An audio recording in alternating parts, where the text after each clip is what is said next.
ধন্যবাদ আপনাদের সবাইকে। আজ এক গণতান্ত্রিক আন্দোলনের মুহূর্তে, বিজয়ের মুহূর্তে ঢাকেশ্বরী মন্দিরে আমরা একজন বিশিষ্ট রাজনীতিককে পেয়েছি। আমরা ঢাকেশ্বরী মন্দির সার্বজনীন পূজা কমিটি, ঢাকেশ্বরী মন্দির ব্যবস্থাপনা পরিষদ এবং বাংলাদেশ পূজা উদযাপন পরিষদের পক্ষ থেকে তাকে স্বাগত জানাই অন্যান্য নেতৃবৃন্দকে যারা ঢাকেশ্বরী জাতীয় মন্দিরে এসেছেন। আমরা বাংলাদেশের নাগরিক, ধর্মে আমরা ভিন্ন হতে পারি, কিন্তু আমরা এই দেশেরই নাগরিক। সবসময় গণতান্ত্রিক আন্দোলনে ছিলাম। আমরা চাই এবার যে পরিবর্তন এসছে, ইতিবাচক পরিবর্তনটা আমরা ধরে রাখব আমাদের ঐক্যবদ্ধ থাকার মধ্য দিয়ে। এই মন্দির এবং আপনাদের সম্প্রদায়ের বন্ধুরা সবাই মিলে আমাদেরকে যে সুযোগ সৃষ্টি করে দিয়েছেন, আমি আরেকবার আপনাদের সবাইকে ধন্যবাদ এবং কৃতজ্ঞতা জানাচ্ছি। এ দেশ আমাদের সবার। আমার ধর্ম আমি আরেকজনের উপরে চাপায় দেওয়ার কোনো অধিকার রাখি না। সুতরাং এখানে সংখ্যাগুরু আর সংখ্যালঘুর কোনো বিষয় নাই, আমরা সকলে বাংলাদেশি। আমার যে অধিকার থাকবে, আরেকটি নাগরিক তিনি যে ধর্মেরই হন না কেন, তিনি যে দলেরই হন না কেন, সমান নাগরিক অধিকার তিনিও ভোগ করবেন। আমরা চেষ্টা করেছি মানুষকে মানুষ হিসাবে গণ্য করার, মানুষকে মানুষ হিসাবে সম্মান দেওয়ার। এই জন্য যখন কোনো সমস্যা আমাদের সামনে আসে, বিপদ আসে, আমরা জিজ্ঞেস করি না যে উনি কোন দলের বা কোন ধর্মের। আমরা শুধু এতটুকুই আমাদের জন্য যথেষ্ট যে উনি একজন মানুষ।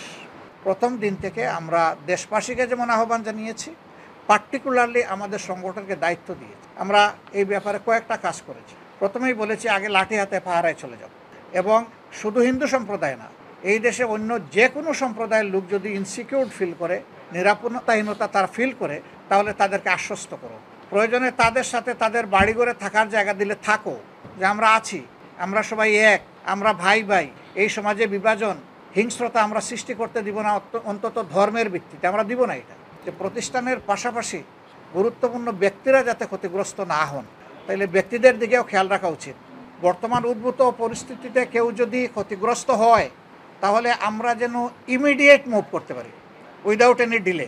আমাদের নাম্বারগুলো ওপেন থাকবে জনগণের জন্য, সকল ধর্ম বর্ণ নির্বিশেষে সবার জন্য। আপনারা যা আমাদের কাছে প্রত্যাশা করেন তা পাচ্ছেন। এটাকে আমাদেরকে খুশি করার জন্য বলছেন না আপনাদের বিবেক থেকে বলছেন? না, গতকালকে রাতে আমি 10টা বাজে এখানে আসছি। আমি দেখলাম স্বতঃস্ফূর্তভাবে যেভাবে পাহারা দিচ্ছে আমাদেরকে, এরকম আর আমরা নজির আর কখনো দেখি নাই বাংলাদেশে। Thank you. তাহলে মিডিয়ার ভাইদের মাধ্যমে সারা দেশবাসী এবং বিশ্ববাসী এটা সাক্ষী হয়ে গেল, ঠিক আছে? জি। এবং আমরা আসলে কাউকে সাক্ষী করার জন্য এই কাজ করি নাই। আরেকটা কথা আমি ভেরি ক্লিয়ারলি বলছি, বাংলাদেশের কোনো জায়গায় জামাতে ইসলামী অথবা ছাত্র সংগঠনের আমাদের সাথে যারা কাজ করে, যদি কোথাও আপনারা দেখেন যে কোনো মানুষ আমাদের এই আউটলুকের বাইরে, দৃষ্টিভঙ্গির বাইরে গিয়ে কোনো অপকর্ম করছে, তাহলে সেও একজন দুর্বৃত্ত। আপনারা আমাদেরকে নির্দিষ্টভাবে বলবেন, এবং তাকে আমরা কি করি আপনারা সেটাও জানবেন। আমরা কথা দিচ্ছি যে আমরা কোনো দুর্বৃত্তকে প্রশ্রয় তো দিবই না, এই অপকর্মের জন্য তার পাওনা আমরা সমঝাই দেব তাকে।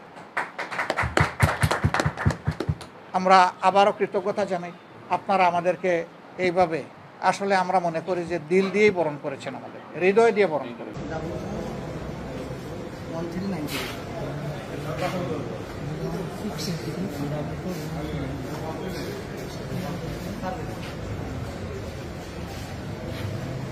ঠিক আছে,